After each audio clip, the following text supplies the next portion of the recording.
Hello बच्चों, I hope you all are doing good. Today we are doing a chapter named Fundamental Rights and Duties.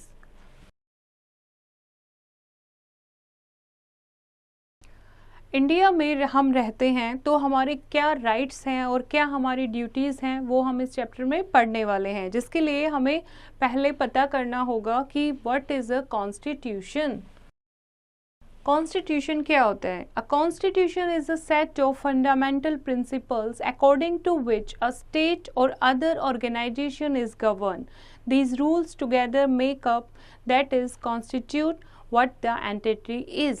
Constitution क्या होता है? Constitution होती है एक बुक, एक सेट ऑफ फंडामेंटल प्रिंसिपल्स, कुछ ऐसे रूल रेगुलेशन उसमें लिखे होते हैं जिसके अकॉर्डिंग उस स्टेट को, उस ऑर्गेनाइजेशन को गवर्न करना होता है, जिसके मुताबिक सरकार चलती है। ठीक है, ऐसे सिद्धांत उसमें लिखे होते हैं, तो उसको क्या कहते हैं? Constitution. Okay, now what is Indian constitution? Several years back, we were ruled by British who came to India as traders and settled in our country as rulers. They forced their ways of thinking and working upon the Indians.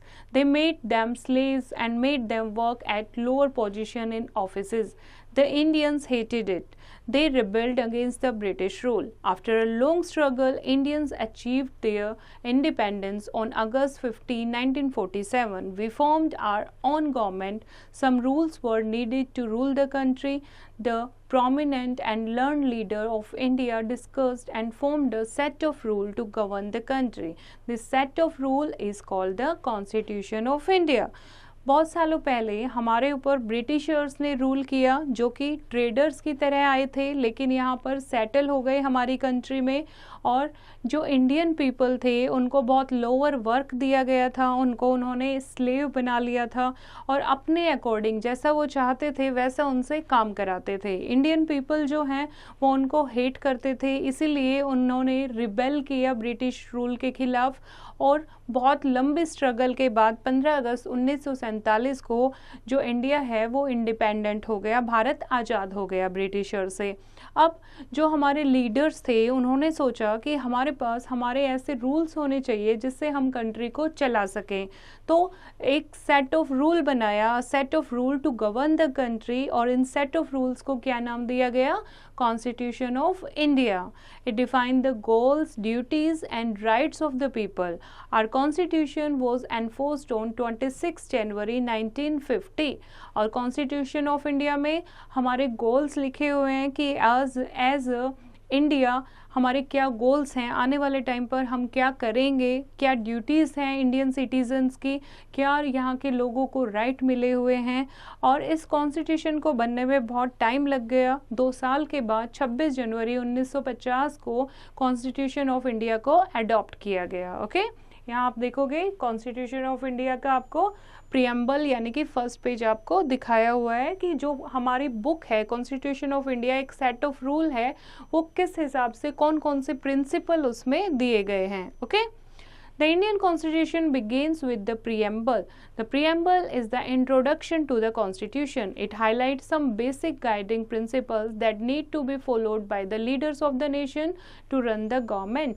Preamble is the first page of Constitution of India. Preamble में कुछ basic चीज़ लिखी हुई है जो कि हमारे leaders को follow करना चाहिए कि एक कंट्री को गवर्न करने के लिए उनको किन चीज़ों को ध्यान में रखना है। ओके,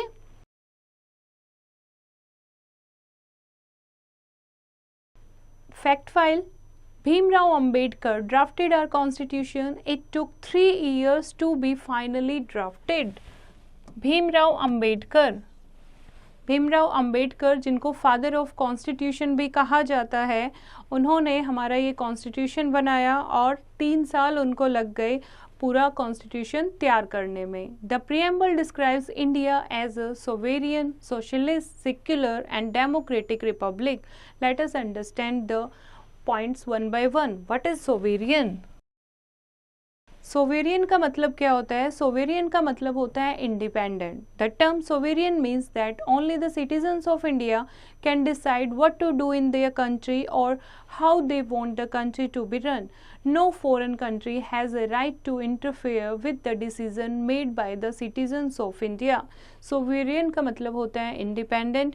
इंडिया में रहने वाले जो लोग हैं वही डिसाइड करेंगे कि उन्हें कैसी गवर्नमेंट चाहिए और उनकी जो गवर्नमेंट है वो किस तरीके से काम करेगी। कोई भी फॉरेन कंट्री इस चीज़ में इंटरफेयर नहीं कर सकती। Okay, next is socialist.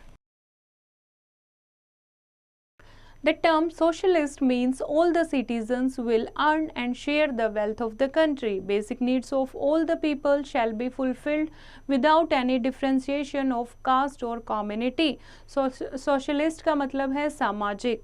Socialist का मतलब है जितने भी इंडिया में रहने वाले लोग हैं वो अर्न कर सकते हैं, उनके पास भी हक है। अगर कंट्री डेवलप करेगी तो वो भी डेवलप होंगे। पूरे सब लोगों की बेसिक नीड को पूरा करना गवर्नमेंट का काम है, बिना किसी कास्ट और कम्युनिटी के डिस्क्रिमिनेशन के बिना सब लोगों को इक्वल लेके चलना। This is socialist. Next is secular. Secular का मतलब है all religions are free to live and follow their religious practices in India. All religions shall be respected equally. Religion is not taught as subject to any school nor in their government religion. Secular का मतलब है India में रहने वाले जो लोग हैं वो हर एक रिलीजन की रिस्पेक्ट करेंगे। गवर्नमेंट जो है सब रिलीजन को इक्वल लेके चलेगी। किसी भी स्कूल में रिलीजन की पढ़ाई नहीं कराई जाएगी और हर एक रिलीजन क्या है इक्वल ट्रीट किया जाएगा। लोगों को फ्रीडम दी गई है कि वो किसी भी रिलीजन को चूज कर सकते हैं। Next is democracy. India is a democratic country. It is the largest democracy in the world. In a democracy, the citizens vote to choose or elect their leaders to form the government. Democracy दो word से मिलके बना है, demo and cracy. Demo का मतलब है people and cracy का मतलब है गवर्नमेंट। तो the government chosen by the people, यानी इंडिया की जो गवर्नमेंट है वो largest democracy in the world है। यहाँ पर रहने वाले जो लोग हैं वही वोट करके अपना लीडर चूज करते हैं और अपनी गवर्नमेंट बनाते हैं। Okay, if people are not happy with their elected leaders, they can remove them from power and elect new leaders. In simple words, democracy means rule by the people. Every Indian citizen above the age of 18 has a right to vote. हर एक Indian citizen जो 18 साल से above है उनको right to vote है। वो vote देके अपने अकॉर्डिंग अपना लीडर चूज़ कर सकता है। अगर उनका लीडर उनके अकॉर्डिंग काम नहीं कर रहा है तो वो उनको लीडर की पोजीशन से हटा भी सकते हैं। तो इंडियन सिटीजन्स के पास वो पावर है, यानी democracy is a type of government जिसमें वहाँ के रहने वाले लोग ही गवर्नमेंट को बनाते हैं। Okay, next is Republic. The term republic means rule by the elected officials. A republic is not governed by any king, queen or sultan. In a republic, the chosen or elected leaders elect a head of the government. Our elected leaders elect our president who is the head of our government. Republic का मतलब क्या होता है कि कौन rule करेगा? जो elected officials हैं जिनको हमने वोट देकर उनको विनर बनाया है, अपना लीडर चूज किया है, वही रूल करेंगे, ना कि कोई किंग, क्वीन या सुल्तान। ओके, एंड जो इलेक्टेड लीडर्स हैं वही अपना हेड ऑफ गवर्नमेंट चूज करते हैं, जैसे कि president who is the head of our government is chosen by our elected leaders. Now, fundamental rights. क्या हमें फंडामेंटल राइट मिले हैं? The Indian Constitution grants some basic rights to all citizens regardless of their caste, religion, gender or color. Fundamental rights let people live peacefully in harmony with each other.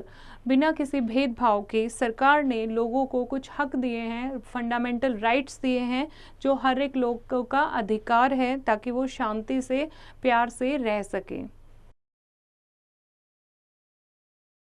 कौन कौन से fundamental rights हैं हमारे पास? हमारे पास 6 fundamental right हैं।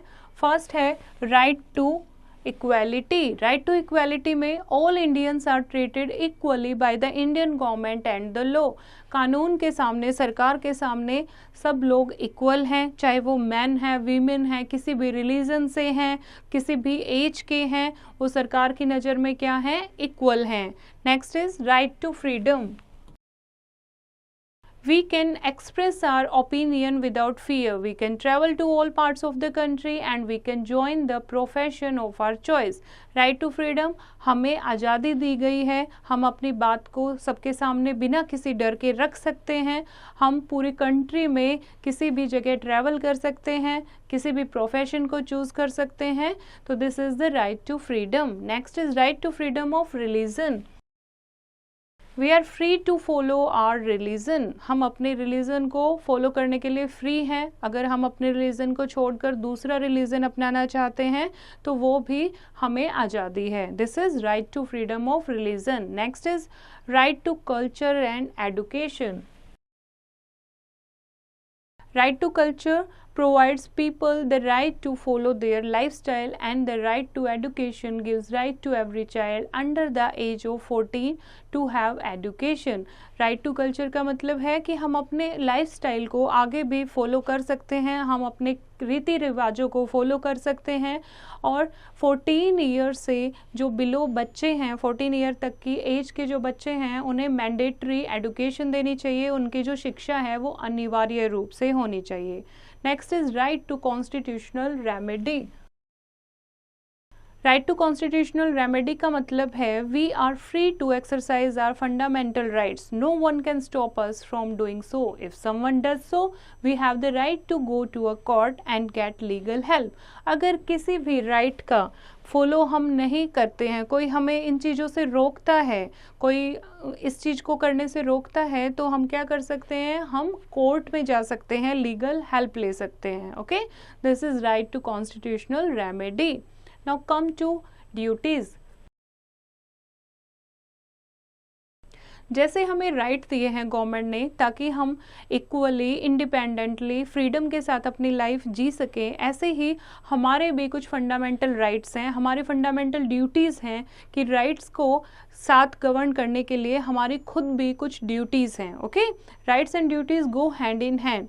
दे are some fundamental duties toward the country, the society and fellow citizen. क्या क्या हमारी ड्यूटीज़ हैं? First is we must respect our constitution and follow the rules laid down by constitution. हमें अपने संविधान की, कॉन्स्टिट्यूशन की रिस्पेक्ट करनी चाहिए और जो भी उसमें रूल लिखे हैं उनको फॉलो करना चाहिए। We must respect our national flag, national anthem and national emblem. हमें अपने राष्ट्रीय ध्वज जो कि तिरंगा, राष्ट्रीय एंथम एंड नेशनल एम्बलम की रिस्पेक्ट करनी चाहिए। We must cooperate with the government in keeping peace in the country. हमें गवर्नमेंट की हेल्प करनी चाहिए शांति बनाए रखने के लिए देश में। We must not damage the national property. जो नेशनल प्रॉपर्टी है, पब्लिक प्रॉपर्टी है, उसे डैमेज नहीं करना चाहिए। We must not cause harm to the environment, environment को हार्म नहीं करना चाहिए।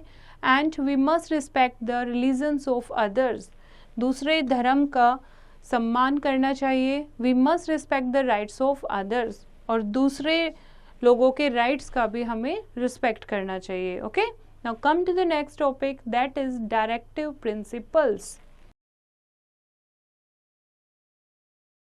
Certain guidelines or instructions are also laid in our constitution. These guidelines are meant for the states to follow for the welfare of the people.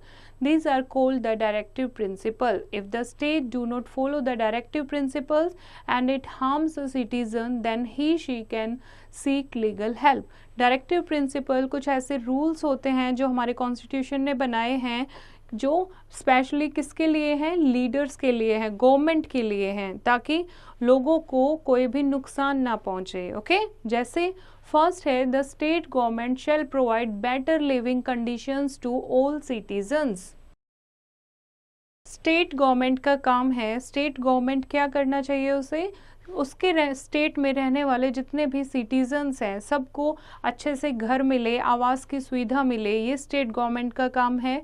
The state government should make sure that everyone gets proper employment.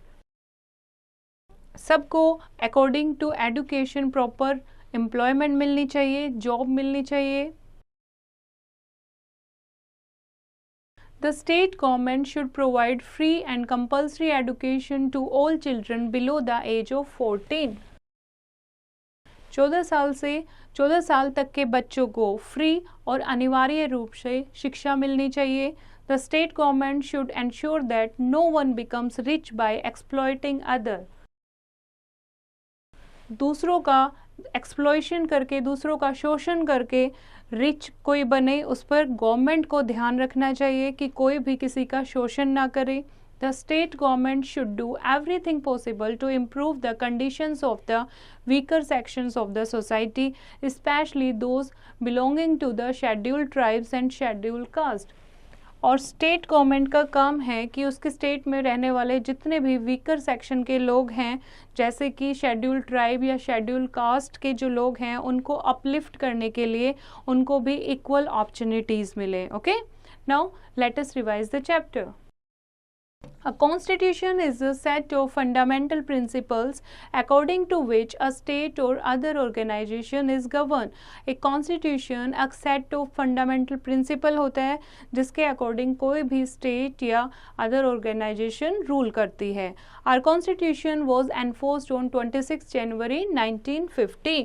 कब बना था हमारा constitution? 26 जनवरी 1950 को. The preamble is the introduction to the constitution. Preamble क्या होता है? Preamble first page होता है जिसमें कॉन्स्टिट्यूशन की इंट्रोडक्शन लिखी गई है. The preamble describes India as a sovereign, socialist, secular and the democratic republic. और प्रियम्बल में इंडिया को क्या बताया गया है? India is a sovereign country, socialist, secular and democratic republic. Fundamental rights let people live peacefully in harmony with each other. Fundamental rights जो मिले हुए हैं लोगों को, उसके कारण जो लोग हैं वो शांति से, प्यार से एक दूसरे के साथ रहते हैं. Rights and duties go hand in hand. अगर आपको राइट्स गवर्नमेंट ने दिए हुए हैं तो आपकी कुछ ड्यूटीज़ भी हैं जो आपको गवर्नमेंट के लिए करनी चाहिए. The guidelines meant for the state to follow for the welfare of the people are called the directive principles. ऐसी गाइडलाइन जो कॉन्स्टिट्यूशन ने गवर्नमेंट को दी हैं, स्टेट को दी हैं, ताकि वो अपने लोगों का ध्यान रख सके, उन गाइडलाइन को क्या कहते हैं? Directive principles. Okay, I hope बच्चों आपको ये चैप्टर समझ आया होगा. फिर से इसको रीड करेंगे और एक्सरसाइज की प्रैक्टिस खुद करेंगे.